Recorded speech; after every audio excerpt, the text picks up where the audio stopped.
There's a lot of things going on at the moment. People are perhaps seeing green shoots, but they don't know what it means for them, what it's going to be like in the future. That's a very good question. I think that no government in the world knows what's going to happen in the future. I think that sometimes even the people within one government talk and say completely opposing information and thoughts. So my only observation is there's almost no one in the world who knows what's happening, what's going to happen, what's going to follow, what other measures are coming, or when they're stopping. It's just no one knows. So getting distracted and anxious and depressed about something no one has a clue about is completely unnecessary. So just ignore it, because they change their opinions not by day but by hour. Every country has different opinion. Every country has different measures. They're, talking about opening. One country talks about opening borders in 2 years. Then next week they say 1 year. Then there are other politicians say open it today. No one knows. If we spend enough time on this, we'd absolutely lose our mind and will to live. So don't pay any attention. You don't know what's coming. They don't know what's coming. Just ignore it as much as possible. Otherwise, you're going to drive yourself insane. But prepare, maybe some people are looking ahead. I know people that are actually making their own masks, because there is a shortage of masks, and there's a lot of online help there. I know somebody who's made a mask out of a vacuum cleaner bag, and actually it looked pretty good. Wow. I've seen so many videos, instructional videos about how to make a mask. I know about 50 different ways and 50 different materials. I don't think even if I had the instructions, I would be capable of actually doing it. But people are actually trying to think, what will I do? Putting themselves in that position where at some point we're coming out of lockdown and they got to do something. So do they go and see a client? Do they carry on doing virtual meetings? There's going to be a lot of distancing and fear, isn't there? There will be. And the thing is, I'm all pro being reasonable and not chancing anything. I'm absolutely pro that. But at the same time, I understand what happens physically when we have fear and when we pay a lot of attention to it. Actually, in a lot of cases, it's fear which kills, not necessarily virus or other illness. So living with fear never, and that's a personal promise, never brings anything positive or anything good or any good outcome. So being reasonable, great, you please do, and pay attention to your hygiene and pay attention to what you do, what you touch, etc. But if you have fear, that's a very slippery slope, always, in everything, in business, in relationships, in health, always. But it's going to happen that a lot of businesses are going to be streamlined. They might even think, oh, actually, I can do without all these staff costing me a lot of money. I think I'll just do a slimline version of the business. That could be happening, and I'm sure it's happening already.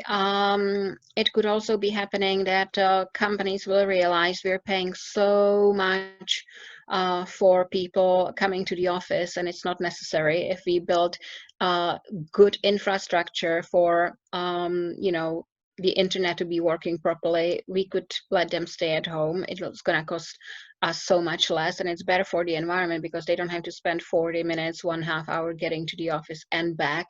So it could be a win-win for everyone. But I think there's going to be lots of changes we couldn't imagine 2 months ago, and lots of them positive, some of them possibly not so much. But it's all about attitude. Yes, you may have bad news. Yes, you may lose a job. The question is, how fast can you get up? We all go through falls. The only question which differentiates people between, people who win and people who don't win, that much is how fast you can get up and go. And that's what's going to be the deciding factor. So I would suggest, as we talked about previously, have plan B. Always have plan B. Always have faith that you'll manage no matter what. When you have faith in you, nothing is a problem and only good things come to you. But if you're going to be afraid, if you're going to have fear, if you're not going to trust in yourself, if the confidence in you and what you can do is low, you may be struggling a little bit. So this is a great time to say, I can make it. I survived crisis like this. I can survive anything. But there is a but. Is you might there's always a but. There's always a but. But you might be feeling good about yourself and your own capabilities. But it's those around you. It's how they're going to be, and the financial implications. You know, particularly if you're somebody who's got a mortgage, taken on a mortgage, got a young family. You might have faith in your own ability, but it's a great unknown at the moment. It is great unknown, and I feel sorry for everyone who's struggling. It is not pleasant. We are not trained how to deal with it. We didn't count on it. We all were told that year 2020 is going to be absolutely fantastic year in our lives, and it's going to be wonderful. And there's so many jokes saying, "Can I have a refund on 2020, please?" I didn't ask for this, and quite rightly. But again, it is a matter of, there's a problem. Nothing I can do about a problem. It's out of my control. The only thing I have in my control is how I respond to it.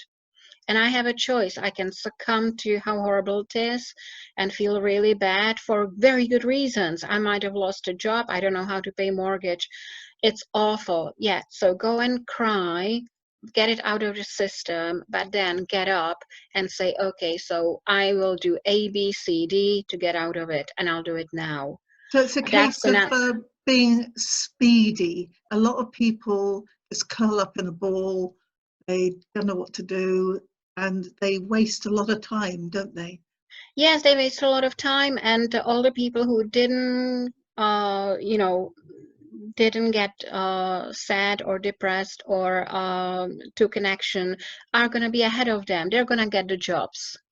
It's always a matter of time, being in the right place in the right time, and who does something first. It always matters. That's why it's not time for succumbing to, I feel horrible, I feel depressed, why did this happen to me? Yes, possibly for very good reasons, but you're not going to win if you're not going to take action, and action fast. So there are those that say, oh, when they're faced with some sort of mental illness, the worst thing in the world is for somebody to say, oh, pull yourself together. That doesn't work. Well, it's not. I have lots of clients who suffer from anxieties and depressions, which I also treat, and that's not necessarily true. There are lots of people who say, I'm fed up with it, I don't like it, please get me out of it, I'll do whatever. And then there are people I cannot convince, for the life of God, I just can't convince to, there is help, I can help you, and they will refuse help. So it really is individual. If you want, you will get out of it. There is a way. I've done it myself. I've done it for my clients. It worked every single time. I think that sometimes what you might be talking about is someone doesn't show compassion, and that is horrible. So yes, you show compassion. You say, yes, I know it's horrible, and I'm really sorry that it happened to you, but there is a help. If you want it, I'm here. But going straight into, come on, stop crying, you don't have, I'll give you what for, that's a nasty thing. And I understand that one would have objections to that sort of treatment. Yes. Then there's the regrouping, rethinking, planning for a different sort of future. That's going on at the moment, isn't it? You know what, this is going to be very fascinating, because I predict that there will be lots of people who will abandon their jobs or their businesses, and they'll start a brand new one. because they will find out, oh my God, it's been 6 weeks of quarantine or whatever this is called and lockdown. And look, I baked every day. I made videos on Facebook every day. People love it. They actually ask me for recipes. Maybe I could sell this. And there could be one example, but I'm sure that people have enough time to reconsider, what do I like? I actually don't like my job. Actually, I'm not looking forward to going back. No, that's not good, is it? Well, maybe I need to come up with something else. What would I like to do? And, there will be lots of these things happening around, because we don't change things often because we don't have time to think, because we have to perform and perform and perform and pay mortgage and perform and pay mortgage.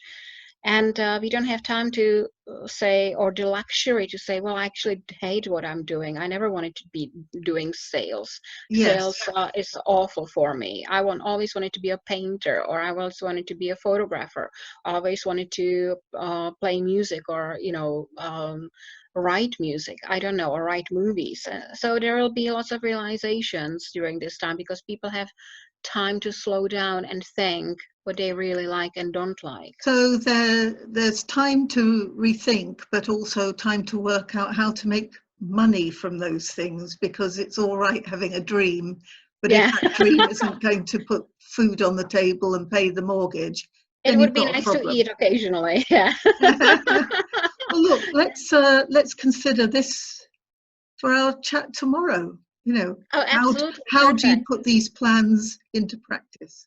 Yeah, perfect. I love that, because that could actually help a lot of people. I'm all pro. Well, tomorrow's chat, I'll look forward to how to put the plan into practice. Yes, totally. Can be done. Can be done. Thank you very much. Thank you. Bye-bye. Bye.